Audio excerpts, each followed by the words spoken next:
Boa tarde, meus queridos irmãos, boa tarde, minhas queridas irmãs.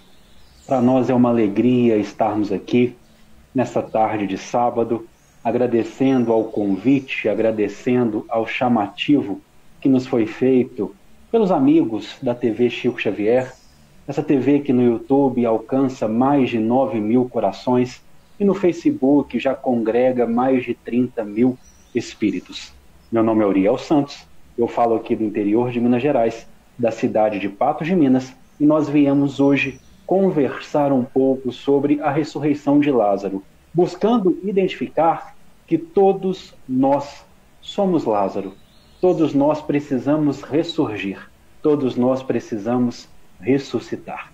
Eu gostaria de convidar a todos os que nos acompanham e que, logicamente, sentirem-se satisfeitos, a fechar os olhos, elevar o pensamento ao nosso Pai, cheio de amor, cheio de bondade, que olha por nós em todos os momentos de nossa existência, a nosso Mestre amado, Jesus, modelo e guia ofertado ao gênero humano para progredir e crescer, a espiritualidade amiga que nos cerca, que nos abençoa, que nos orienta.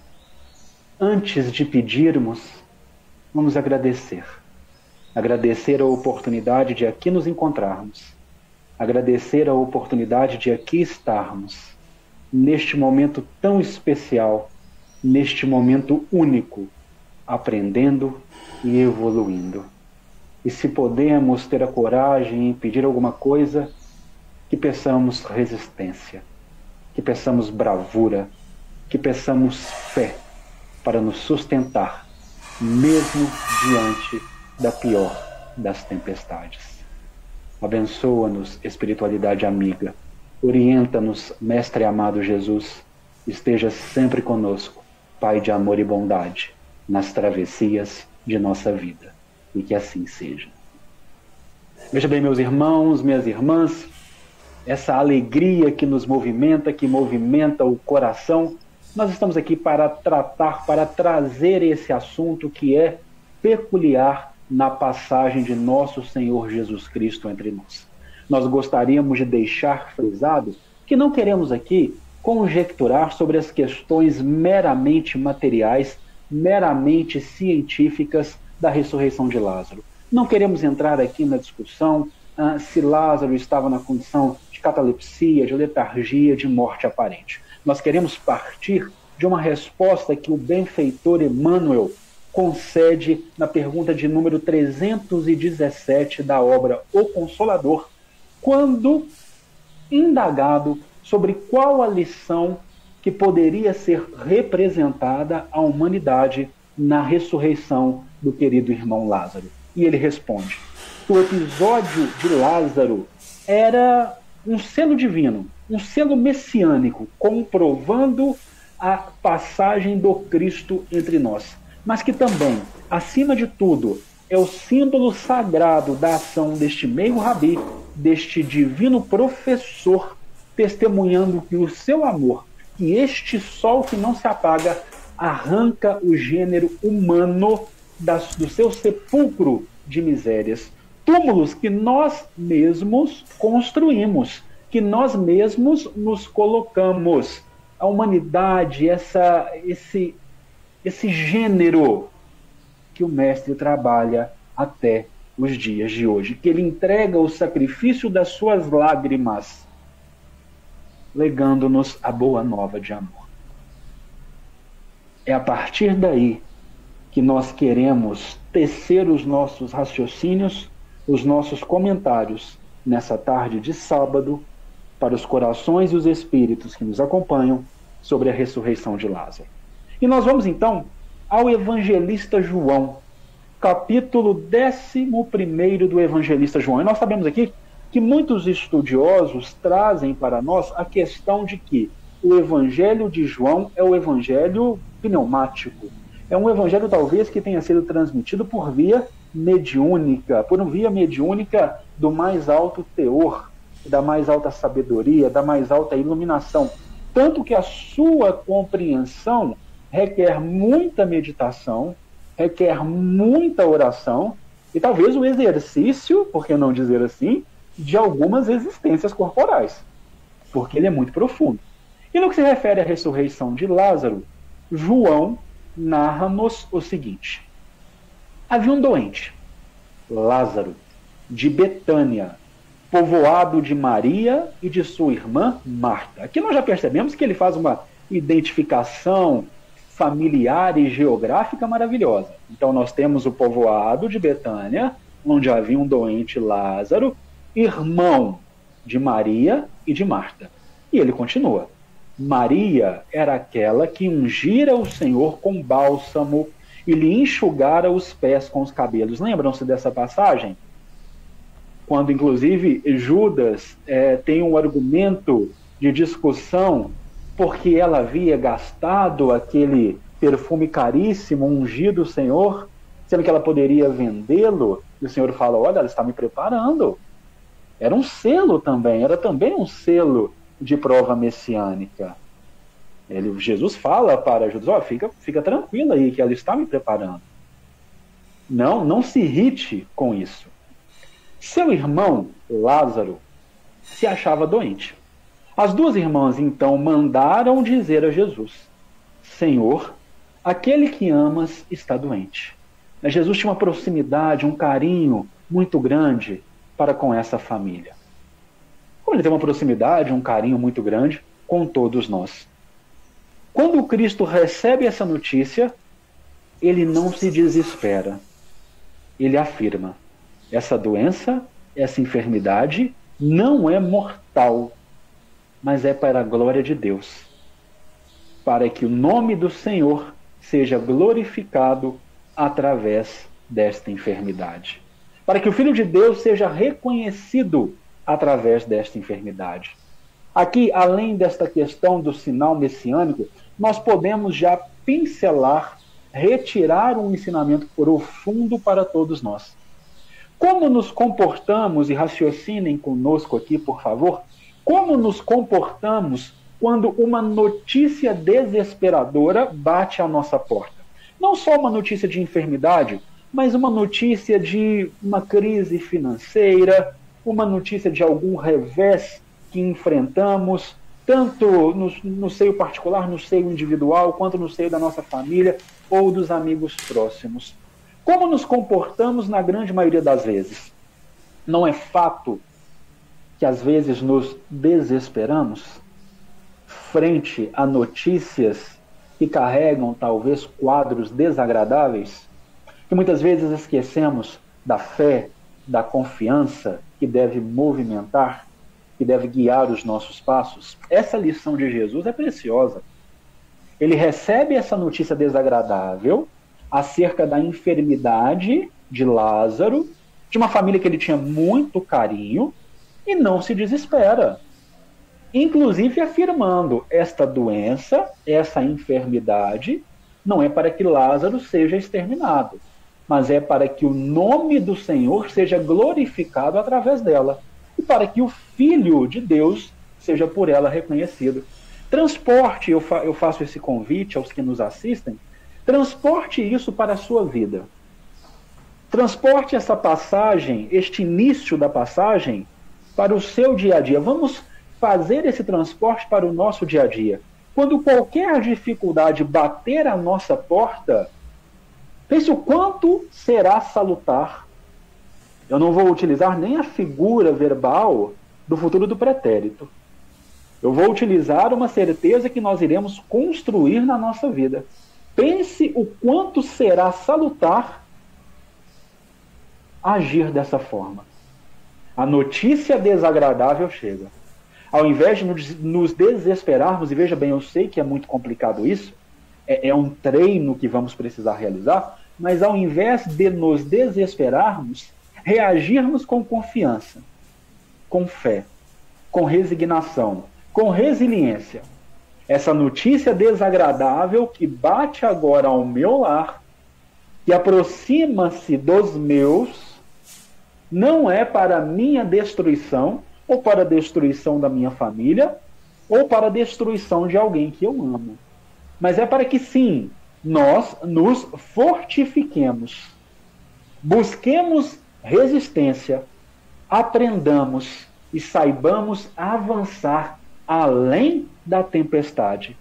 É para a glorificação do nome do Senhor e para que os ensinos de seu filho, aquele que estava em uníssono com o seu pensamento, atinja os recônditos mais profundos do nosso coração.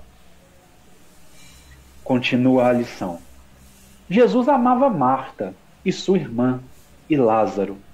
Quando soube que este se achava doente, permaneceu ainda por 2 dias no lugar em que se encontrava. Só depois dirige-se aos discípulos, dizendo: vamos outra vez à Judéia. Seus discípulos, contrariados, lhe disseram: Rabi, há pouco os judeus procuravam apedrejar-te, e vais outra vez para lá? Vejam que interessante. Além de não se desesperar, confiança, resignação, resiliência, entendimento de que as dores que batem às nossas portas têm um fim providencial, têm um fim útil.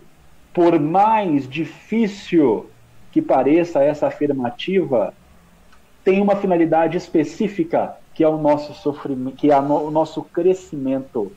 A dor não precisa representar um sofrimento. Ela é um processo de aprendizado.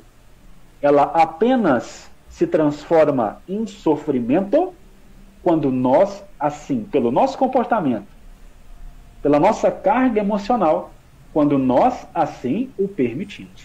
Então ele permanece ainda tranquilo por mais 2 dias onde se encontrava, realizando os seus afazeres, distribuindo consolações, agindo no bem e no amor. E só depois, então, ele vai até os discípulos dizendo: precisamos retornar à Judéia. Os discípulos contrariados: mestre, há bem pouco tempo os judeus procuravam apedrejar-te naquela região. Você tem certeza que nós iremos retornar para lá, onde há risco à nossa própria integridade física? E aqui nós temos um ensinamento. Eu gostaria que todos os que nos acompanham prestem bastante atenção neste ensinamento profundo que o Cristo vai entregar aos nossos corações nestes versículos. Não são 12 as horas do dia? Se alguém caminha durante o dia, não tropeça, porque vê a luz deste mundo. Mas se alguém caminha à noite, tropeça, porque a luz não está nele. Meus queridos irmãos, minhas queridas irmãs, quem é a luz do mundo? Nosso Senhor Jesus Cristo. Se nós estamos caminhando sob a proteção dessa luz, sob o amparo dessa luz, nós não tropeçamos. E precisamos aqui, então, abrir um parênteses de observações. Como se estivéssemos no ginasial, nos nossos anos escolares, nós vamos precisar puxar algumas setinhas para tecer alguns comentários sobre esse ensino majestoso do meigo Rabi da Galileia. Caminhar protegidos pela luz desse mestre é buscar, dentro de nossas capacidades, e cada vez mais ampliando essas nossas potências, é buscar coadunar os nossos atos, adequar os nossos comportamentos aos seus ensinos iluminados. Se assim o estamos fazendo, todo mundo ao nosso redor pode estar tremulando. Tudo ao nosso redor pode estar caindo. Mas nós permanecemos firmes, porque estamos edificando a casa dos nossos espíritos em terreno sólido. Em outra passagem maravilhosa também do evangelista João, lá no capítulo 14, nos seus 3 primeiros versículos, o Cristo consola-nos dizendo: não se turbe o vosso coração. Credes em Deus? E aqui é uma interrogação. Credes em Deus? Crede também em mim. Há muitas moradas na casa de meu Pai. Se assim não fosse, eu já vos teria dito: eu me vou agora para vos preparar o lugar. E quando eu tiver ido e tiver vos preparado o lugar, eu retornarei e vos retomarei para mim, a fim de que lá onde eu estiver, aí estejais também. E fica o questionamento. Nessas infinitas moradas na casa do Pai, interpretando aqui a maior casa do Pai como sendo o espírito do seu filho, os espíritos dos seus filhos diletos, que somos todos nós, onde está construída essa casa. Se nós estamos construindo a casa do nosso espírito em solo, embasado em verdades puramente materiais, passageiras que se esvaem como as areias do tempo, qualquer brisa vai modificar o nosso pêndulo de equilíbrio. Mas se nós estamos já com a percepção avançada de que precisamos criar forte raiz nas pegadas deste mestre bondoso e amoroso, nós não precisamos temer em nosso coração. Nós não acreditamos em Deus? Não acreditamos no Pai? Não afirmamos que Ele é perfeito em todos os seus atributos? Que é soberanamente justo e bom? Ora, esse Pai erraria? E qual é o maior modelo, exemplo, luz, guia que Ele nos concede nesse planeta? Nosso Senhor Jesus Cristo, que é o porta-voz do seu Evangelho de amor. Portanto, quando caminhamos protegidos pela luz do mundo, que é nosso Senhor Jesus Cristo, maior representante máximo da lei divina ou natural, que é apenas isso, o Livro dos Espíritos nos ensina, que é apenas quando nos afastamos dela e somos infelizes, que trazemos infelicidade para a nossa vida, se já estamos caminhando, aquecidos por este sol, iluminados pelas suas bênçãos, nós não tropeçaremos. Podem querer terminar conosco, podem querer nos eliminar, podem querer transportar qualquer forma de chacota com relação às nossas pessoas. Cometer as maiores atrocidades físicas e morais, mas nós estamos firmes, porque não mais caminhamos de noite. Já estamos abarcados em nossos corações pela luz do mundo. E mesmo com esse discurso de segurança, de tranquilidade, consolador para os discípulos, há o questionamento. Tem certeza, mestre, nós retornaremos para a Judéia, onde a nossa integridade é ameaçada?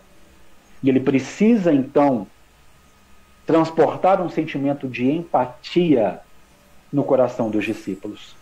Nosso amigo Lázaro dorme, mas eu vou despertá-lo.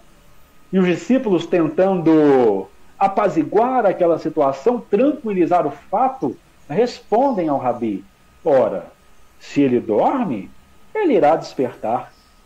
Não precisamos nos preocupar, mas há sonos nos nossos espíritos, há túmulos, trazendo aqui a linguagem de Emmanuel, há túmulos em que nós nos colocamos, que é necessária a intervenção direta do Mestre.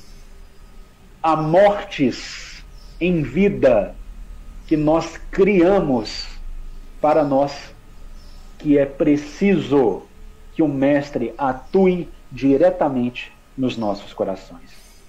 E ele responde aos discípulos: Lázaro morreu. Por vossa causa, alegro-me de não ter estado lá, para que creias. Mas vamos para junto dele. Tomé, chamado Dídimo, e aqui é um movimento, Tomé vai ter um movimento de transporte de confiança, que nós precisamos realizar em alguns momentos da nossa vida. Esse transporte de confiança que Tomé irá realizar. Ele dirige-se aos condiscípulos, e talvez seja o único momento em que a palavra condiscípulos aparece nos evangelhos. Ele dirige-se aos condiscípulos e afirma: se ele vai, a luz do mundo vai até lá, vamos também com ele. Se precisar, morramos com ele.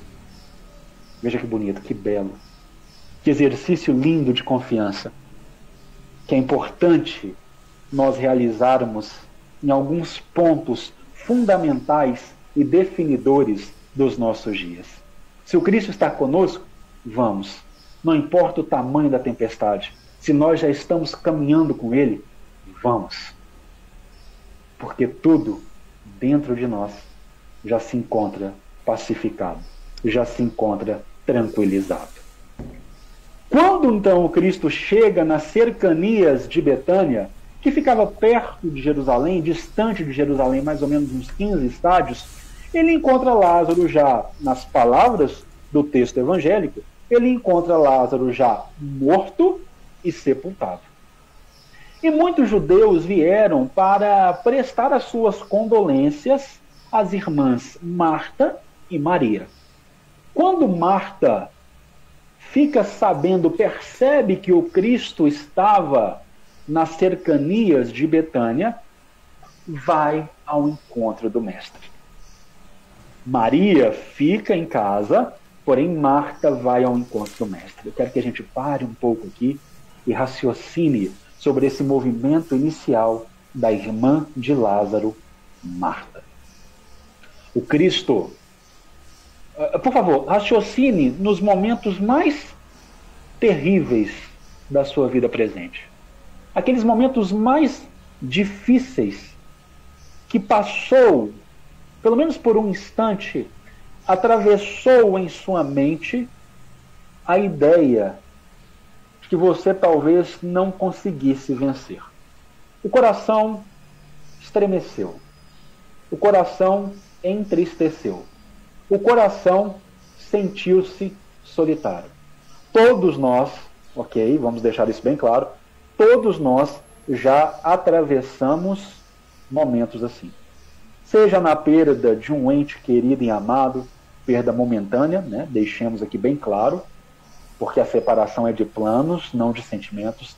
Seja na dissolução de uma relação muito querida, seja numa dificuldade profissional, material, uma dificuldade familiar, todos nós já enfrentamos essas tempestades com noites profundamente densas que parecem não ter fim.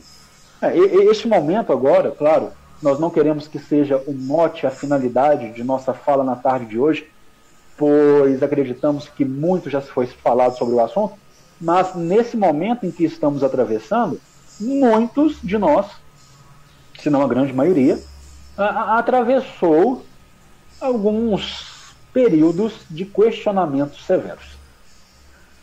O Cristo, percebendo essa nossa dificuldade, o amor que o Cristo nos oferece, percebendo essa nossa dificuldade, com certeza, não vou nem dizer que ele vem ao nosso auxílio. Ele está ali a todo momento para nos auxiliar. Porém, nós precisamos realizar esse movimento ativo de Marta.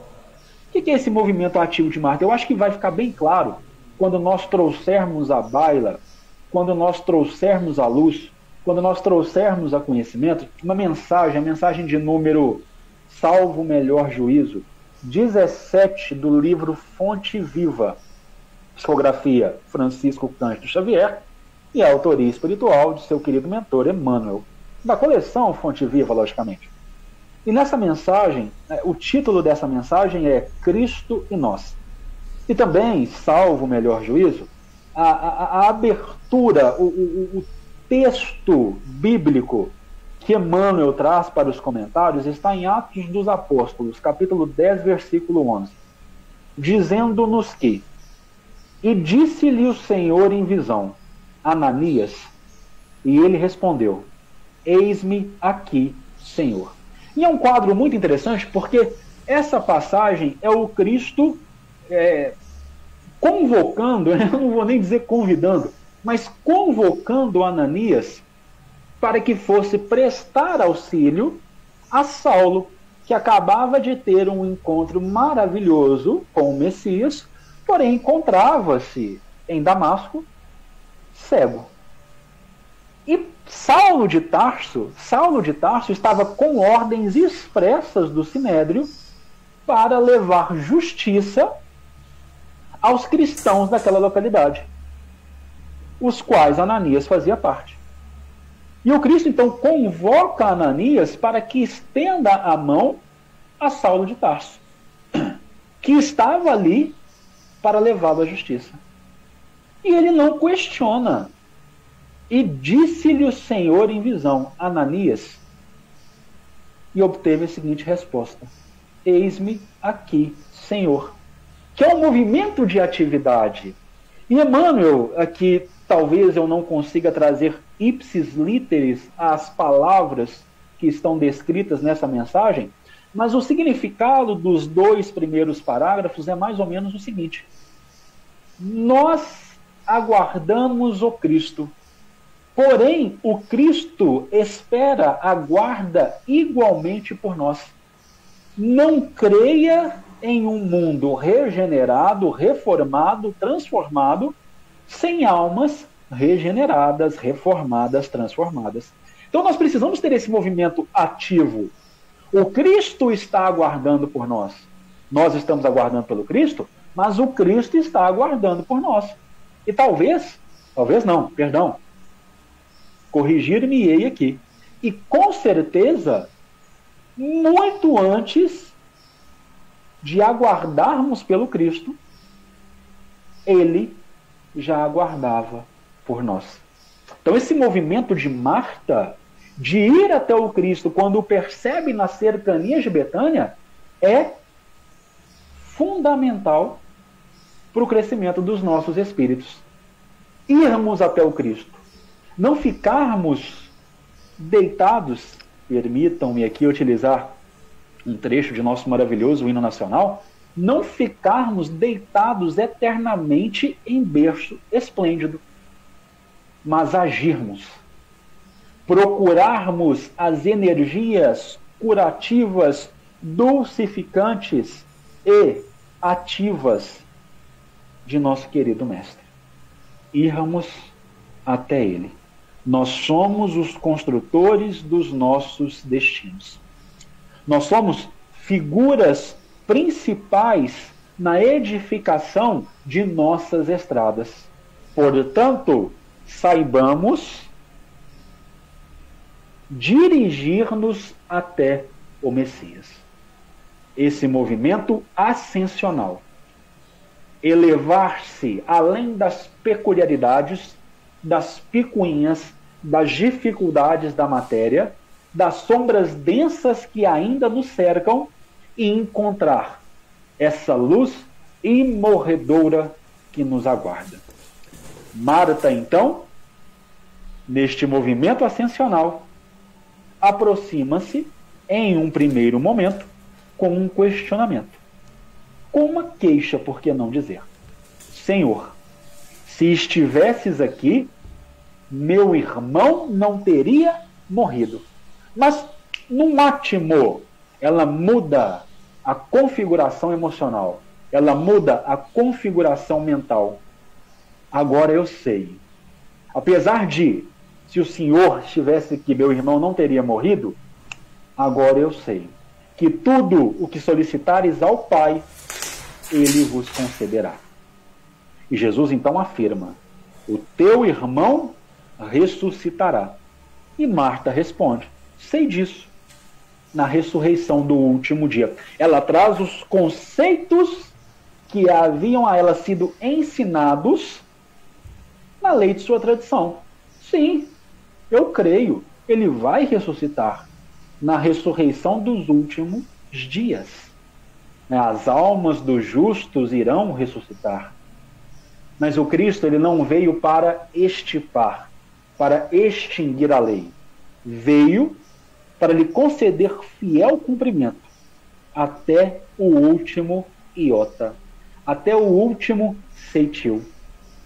E concedendo nova explicação, aclarando este conhecimento que Marta já carregava, ele afirma. E prestem atenção mais uma vez nesse poema divino. Eu sou a ressurreição. Quem crê em mim, ainda que morra, viverá. E quem vive e crê em mim, jamais morrerá. Vejam que maravilhoso, que movimento místico esse poema representa para nós. Eu sou a certeza da afirmativa. Eu sou a ressurreição. E não a ressurreição, por favor, não entendamos a ressurreição aqui. Nós vamos pegar um trecho do capítulo 4 do Evangelho segundo o Espiritismo, Há Muitas Moradas na Casa de Meu Pai. Não a ressurreição aqui entendida, abre aspas, como a volta à vida de um corpo que já morreu. De forma alguma. Essa ressurreição aqui tem um significado mais profundo. Se nós olharmos a conclusão do Livro dos Espíritos, nós vamos perceber que Kardec ali, na construção dos seus raciocínios lógicos, ele nos fala, olha, a palavra ressurreição, ela é interpretada de uma forma um pouco imperfeita. Ressurreição é renascer. É renascer dentro da própria vida. Há uma frase, um ensinamento maravilhoso, e não vou aqui me recordar qual a sua autoria, e também não tentarei arriscar-me para não errar, para não falhar, para não trazer uma informação falsa, mas o ensinamento construído é mais ou menos o seguinte: a pior morte que pode ocorrer é aquela que nos atinge ainda em vida, enquanto ainda estamos respirando. Quantos de nós não esteve em algum momento da presente encarnação morto em vida para as verdades eternas e universais? Eu conversava com um grande amigo, Pablo Barcelos, um grande amigo, um irmão que eu amo muito, e dizia a ele o quanto temos que ser agradecidos porque os nossos olhos foram abertos, o quanto estávamos mortos, sepultados para verdades eternas, obedecendo aos convites e aos influxos das paixões desenfreadas. E quando a notícia divina, quando o Evangelho trazido ao mundo por nosso Senhor Jesus Cristo bateu à porta dos nossos corações e seguimos o ensino que nos disse: batei e vos será aberto, e permitimos que os nossos corações e os nossos espíritos então fossem abertos por essa verdade, o quanto verdadeiramente foi concedida vida a nós. Quem crê no Cristo, mesmo que morto, viverá. E crer no Cristo é muito mais do que recitar os seus ensinamentos, do que trazer aqui capítulos e versículos das Sagradas Escrituras. Nós precisamos nos recordar do capítulo 3º da obra Boa Nova, Lavra Psicográfica de Francisco Cândido Xavier, autoria de Humberto de Campos. E quando ali os filhos de Jonas, por favor, perdoem se alguma informação estiver errada aqui, quando Simão e André são convidados pelo Mestre ao discipulato, eles respondem prontamente: Senhor, seguiremos os teus passos. Quando então o Mestre, já acompanhado de Simão e de André, dirige-se até o centro de Cafarnaum na intendência de Antipas e questiona a Levi: o que fazes aqui? Tendo obtido a seguinte resposta: recolho os bens do povo que são devidos a Herodes. Ele também o convida: quereis vir comigo recolher os bens dos céus? E Levi, nosso querido Mateus, sem pestanejar, responde ao mestre: Senhor, estou pronto. Crer no Cristo é seguir os seus dizeres, é estar pronto para a reforma que o Evangelho, que a notícia divina, não apenas trazida em palavras, mas também experimentada, vivenciada por ele, no seu mais último grau, é permitir que essa reforma atue no nosso dia a dia. E com essa crença verdadeira, nós estaremos vivos. Finalmente, nós encontraremos a vida. E ele questiona a Marta: crês nisso? Acreditas tu nisso? E percebam aqui que maravilhosa a resposta de Marta. Sim, Senhor, eu creio que tu és o Cristo, o Filho de Deus que veio ao mundo.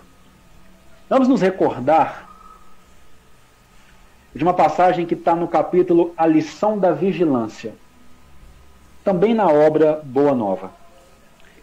Quando o mestre estava reunido com os discípulos em Cesareia de Filipe. E ali, comandante divino da reforma planetária, ele estava posicionando as peças no tabuleiro da reforma interior. E ele questiona aos discípulos: como as pessoas estão recebendo a substância de minhas pregações? E os discípulos começam a responder: olha, alguns dizem que tu és o Batista ressuscitado. Outros ainda afirmam que tu és Elias, que retornou ao cenário das batalhas do mundo após ter ascendido aos céus em uma caravana de fogo, em uma carruagem de fogo, melhor dizendo. Outros ainda afirmam ser tu, Jeremias. E ele pergunta aos discípulos: e vocês, que estão partilhando todos os dias comigo das curas, das transformações, dos ensinamentos, que estão a todo momento comigo, quem vocês dizem que eu sou? Silêncio na assembleia. Quando Simão, movido ali pelo Espírito Divino, como que a antecipar o Pentecostes, responde: tu és o Cristo, Salvador, Filho de Deus, que veio ao mundo. Isso é um movimento quando nós descobrimos a importância do Messias nas nossas vidas. Quando nós começamos a entender a frase do reformado, o ensino do modificado em Damasco: não sou mais eu que habita, mas sim é o Cristo que faz todas as obras por mim. Há uma mudança de paradigmas, há uma ressignificação da nossa existência. O discipulado já despertou em nós. É como se abríssemos os nossos olhares ao convite realizado no discurso inaugural da construção do reino divino nos nossos corações, quando no Sermão do Monte, ao prometer-nos as felicidades divinas, o Cristo nos fala: bem-aventurados, felizes, os mendigos, os pobres em espírito divino, porque deles é o reino dos céus. É quando nós temos a percepção que precisamos modificar as nossas sendas, as nossas trajetórias, que as promessas mundanas não mais nos satisfazem. É preciso crescer. Por mais que doa, é preciso evoluir. É preciso iluminar-se. E aí nós percebemos que o Cristo, o Salvador, aquele que estava em uníssono com o pensamento do Pai, veio ao mundo para nos resgatar. E esse é o movimento que Marta realiza. Tendo dito isso, afastou-se e chamou sua irmã Maria, dizendo baixinho. Alguém que tinha tido a percepção, Marta, que tinha feito um movimento ascensional, uma revelação, vai até alguém que muito amava e convida. Perceberam o movimento que existe entre nós? Porque veja bem, se eu tenho essa percepção, se eu faço esse movimento ascensional, se eu tenho essa revelação, a minha obrigação na lei de cooperação é estender a mão aos irmãos que ainda estão buscando esse desiderato. Porque muitos irmãos vanguardistas fizeram isso por mim. Na obra Pensamento e Vida, o benfeitor Emmanuel, no capítulo 3, Consolação, ele nos afirma: da glória divina às balizas subatômicas, o universo pode ser apreciado, pode ser encarado como um conjunto de vidas que se integra na grande vida. Todos nós estamos conectados, mãos dadas, auxiliando-nos a encontrar o amor do Mestre e a nos dirigir ao Pai. Todos nós estamos unidos em amor. Marta vai até Maria. Maria, o Mestre está aí. Ele quer conversar contigo. Me desculpe, eu me emociono muito quando eu converso sobre essa passagem. Por favor, me perdoem. Ele precisa conversar contigo. E quando Maria, então, dirige-se até o Mestre, convidado por sua irmã e agora fazendo o movimento ascensional, os judeus que lá estavam para consolá-la acompanham-na. E quando Maria aproxima-se do Mestre, eu vou usar essa expressão, talvez perdoem-me aqui se eu estiver indo um pouco longe, mas muito ferida, muito machucada, ela joga-se aos pés do Mestre com o mesmo questionamento que Marta havia realizado, mas com uma entonação emocional, se podemos assim dizer, com uma entonação emocional diferente. Mestre, se aqui tu estivesses, meu irmão não teria morrido. E o Cristo, então, fica com os olhos marejados. O Cristo chora, mas o Cristo não poderia chorar.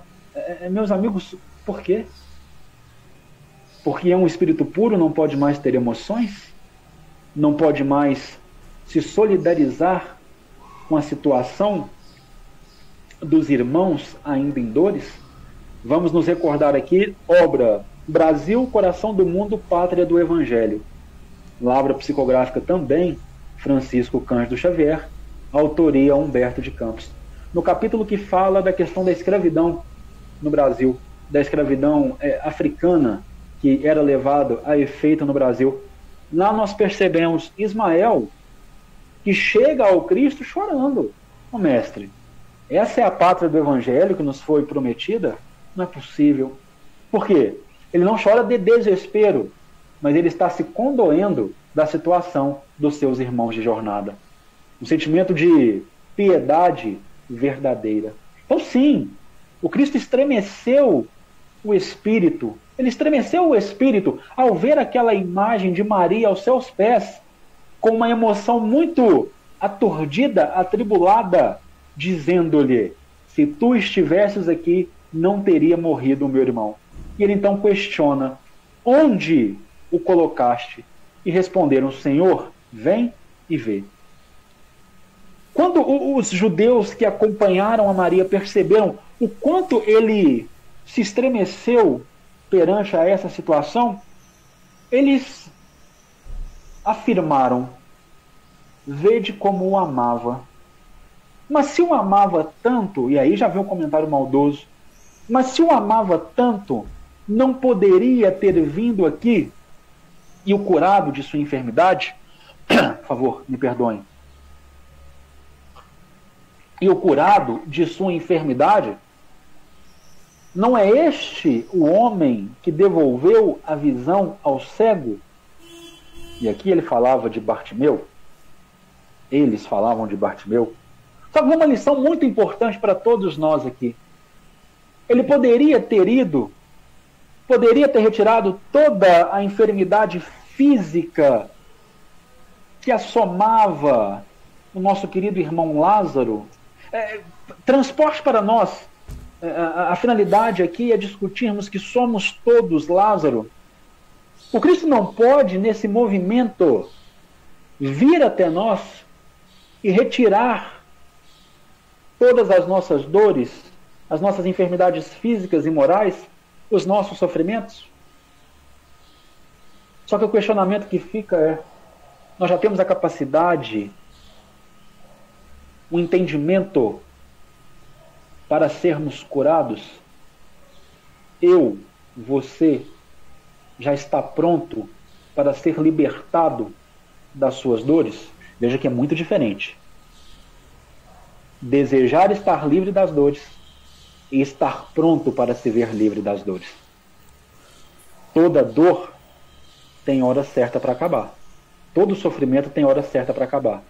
E essa hora certa é quando a dor ou o sofrimento entrega-nos o aprendizado que veio trazer-nos. A lição pretendida. Vamos nos recordar aqui, já que citaram a Bartimeu, vamos recordar a situação. Quando ele consegue diretamente conversar, filho de Davi, salve-me. Quando ele consegue diretamente conversar com o mestre, qual é a pergunta que o mestre faz ao cego de nascença? Que queres que eu faça? É uma pergunta que pode parecer estranha em um movimento rápido de pensamento. Que queres que eu faça? Ora, um cego só pode querer voltar a enxergar por aquele que realiza toda forma de prodígios. Será? É todo aquele que está cego e quer voltar a ver? É todo aquele que tem atravessado por uma dor e quer se ver livre daquela dor? Que está preparado para se ver livre daquela dor? Não.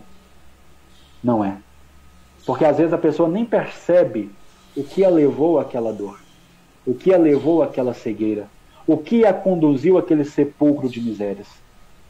E enquanto nós não percebermos qual a raiz principal de nossas enfermidades, nós não estamos prontos para sermos curados. Isso é um ponto fundamental. Um ponto fundamental também porque nos auxilia na questão de ofertarmos o auxílio aos outros.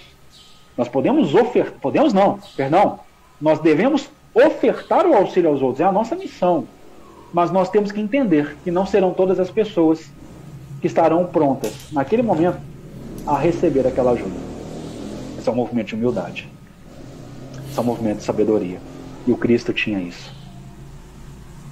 Dirigia-se aos enfermos quando os enfermos estavam preparados para receber a cura. Não apenas, veja bem, a gente precisa entender isso com relação aos evangelhos, não apenas a cura física, mas a libertação espiritual de suas enfermidades mais profundas. Então, ele é encaminhado até onde Lázaro encontrava-se morto e sepultado já havia 4 dias. E quando lá ele chega, ele solicita.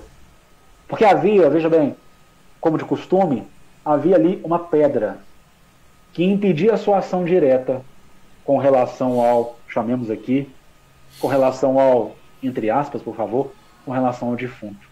E ele pede: movei a pedra, tirai a pedra. Ao que Marta questiona: mas mestre, já está aí tem 4 dias. Já deve estar fedendo. Veja, essa mesma Marta que realizou o movimento ascensional, que despertou para o discipulado, ela ainda tem os seus questionamentos. Mestre, você tem certeza? Está fedendo, está aí tem 4 dias. Isso é impactante para nós. Porque, veja bem, não é porque nós realizamos o movimento ascensional, já nos candidatando ao discipulado, que nós não teremos os nossos momentos de questionamento, os nossos momentos de quedas, de falhas, de imperfeições, nós estamos nos candidatando ao discipulado, mas ainda não somos espíritos purificados. E isso é importante nós falarmos aqui, porque não será a queda que porventura virá que vai determinar quem você é. Não são as nossas quedas e as nossas falhas que determinam a essência do nosso ser, mas sim a possibilidade de aprendermos através desses erros e de crescermos no amor que o Pai nos oferta. A tua essência, a minha essência é o amor, não é o erro. O erro é temporário. A essência é perene. Foquemos na essência. Então, Marta ainda questiona. Mestre, tem certeza? Ele está aí, tem 4 dias, está fedendo. E o mestre responde a ela, porque nós precisamos da segurança do irmão mais velho, da segurança daquele que já percorreu todos os caminhos da estrada. Ele responde a ela: eu não te disse que se creres, verás a glória de Deus? Retiraram então a pedra. Jesus, no movimento de humildade profunda, ele ergue os olhos para o alto e afirma: Pai, dou-te graças porque me ouviste.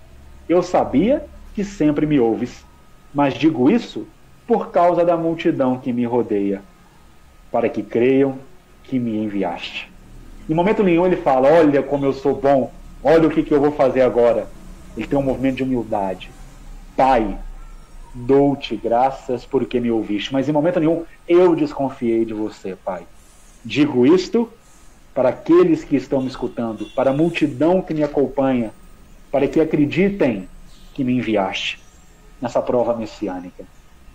Tendo dito isto, gritou em voz alta: Lázaro, vem para fora. Para espanto de todos, e eu fico imaginando que se lá eu estivesse, eu teria saído correndo nesse momento. Para espanto de todos, o morto saiu com os pés e mãos enfaixados e com o rosto recoberto com um sudário. Jesus então lhes disse: desatai-o e deixai-o ir. Veja que profundo que é esse ensinamento para nós. Nós estamos chafurdados em alguns sepulcros de miséria pela nossa própria incúria, pelo nosso próprio desdém, pela nossa própria imperfeição, pela nossa própria falha em não ouvir os desígnios divinos para os nossos caminhos. Mas então, o Cristo surge e retira essa pedra que não nos permite enxergar a luz que está à nossa frente.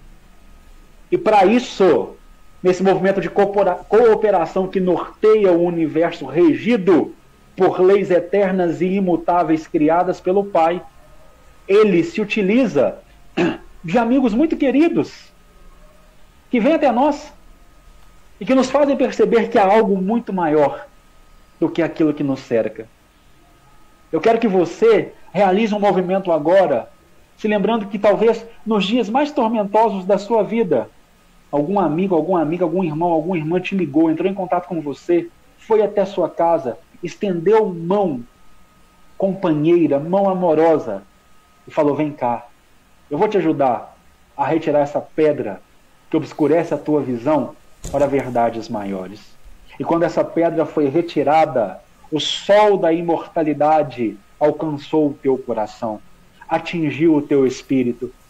Mas você, assim como eu, quando realizou esse movimento, e escuta o Cristo dizendo: Uriel, Maria, João, Felipe, quem quer que seja, sai, vem para fora das tuas imperfeições, você levantou o trôpego, porque nós estávamos há muito tempo adormecidos. E fomos caminhando como que enfaixados naquelas faixas das nossas imperfeições. Irmãos e irmãs amigas disseram: caminhe conosco, nós já passamos por isso. E foi Ele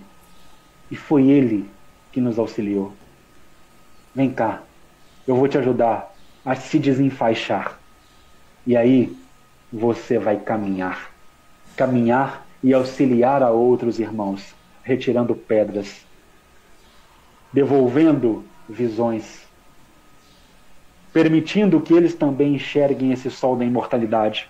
desenfaixando-os, e eles também vão se transformar em elementos reformadores. E essa corrente de amor vai se multiplicando. Porque renascidos que fomos, renascidos que estamos, precisamos transformar outros também em renascidos. Somos todos Lázaro. E despertados, precisamos, através dos nossos atos, através das nossas ações, auxiliar também que outros despertem. Nessa corrente maravilhosa, nós vamos reformando o universo interior, transformando tudo o que está ao nosso redor em amor, mostrando que a ação do Cristo sobre o Lázaro é o símbolo sagrado da ação do Mestre sobre o homem, sobre o gênero humano, testemunhando que o seu amor arrancava, continua arrancando e continuará a arrancar a humanidade do seu sepulcro de misérias. Terminando as nossas reflexões, eu gostaria que todos prestassem bastante atenção na mensagem de número 112 do livro Caminho, Verdade e Vida, que o benfeitor Emmanuel intitula Como Lázaro. Se quiserem fechar os olhos, fiquem à vontade, porque essas serão as nossas palavras finais da tarde de hoje. Já estamos aqui há quase que 1 hora dialogando. E agradecemos a todos os que continuaram até o presente momento. Essas serão as nossas palavras finais deste encerrar de tarde, deste entardecer. Portanto, quando a terminarmos, será o nosso boa noite, será o nosso boa tarde, será o nosso bom dia. Não sei a que momento essa mensagem chegará ao teu coração e ao teu espírito. Será o nosso confie, tenha fé, reforme-se. O Cristo aguarda por vós. Muito obrigado por todos os que nos escutaram até aqui. E encerramos dizendo: e o defunto saiu, tendo as mãos e os pés ligados com faixas, e o seu rosto envolto num lenço. Disse-lhe Jesus: desligai-o e deixai-o ir. Ao que Emmanuel complementa: o regresso de Lázaro à vida ativa representa grandioso símbolo para todos os trabalhadores da terra. Os criminosos arrependidos, os pecadores que se voltam para o bem, os que trincaram o cristal da consciência, entendem a maravilhosa característica do verbo recomeçar. Lázaro não podia ser feliz tão só por revestir-se novamente da carne perecível, mas sim pela possibilidade de reiniciar a experiência humana com valores novos. E na faina evolutiva, cada vez que o espírito alcança do Mestre Divino a oportunidade de regressar à Terra, ei-lo desenfaixado dos laços vigorosos, exonerado da angústia, do remorso e do medo. A sensação do túmulo de impressões em que se encontrava era venda forte a cobrir-lhe o rosto. Jesus, compadecido, exclamou para o mundo: desligai-o e deixai-o ir. Esta passagem evangélica é assinalada de profunda beleza. Preciosa é a existência de um homem, porque o Cristo lhe permitiu o desligamento dos laços criminosos para com o pretérito, deixando-o encaminhar-se de novo às fontes da vida humana, de maneira a reconstituir e santificar os elos de seu destino espiritual, na dádiva suprema de recomeçar outra vez. Recomece. Permita-se recomeçar. Paz e luz no coração de todos. Muito obrigado por esses minutos maravilhosos. Tchau, tchau.